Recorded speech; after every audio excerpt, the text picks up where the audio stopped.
ایک دفعہ کا ذکر ہے کہ ایک پٹھان شہر میں ٹوپیاں بیچ رہا تھا۔ وہ بہت تھک گیا تو آرام کرنے کے لیے ایک درخت کے نیچے لیٹ گیا اور سو گیا۔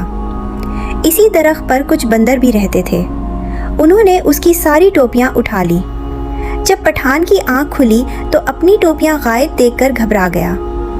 اس نے ادھر ادھر دیکھا لیکن ٹوپیاں نہ ملی۔ اچانک اس کی نظر اوپر درخت پر پڑی۔ بندر اس کی ٹوپیاں لے کر بیٹھے کھیل رہے تھے۔ پٹھان کو ایک ترکیب سوجھی۔ اس نے اپنے سر کی ٹوپی بندروں کی طرف پھینک دی۔ بندروں نے بھی اس کی نقل کرتے ہوئے ٹوپیاں نیچے پھینک دی۔ اس طرح پٹھان کو اپنی ساری ٹوپیاں واپس مل گئیں۔ مشکل وقت میں گھبرانے کے بجائے عقل اور حاضر دماغی سے کام لینا چاہیے، کیونکہ ہر مسئلے کا حل نکالا جا سکتا ہے۔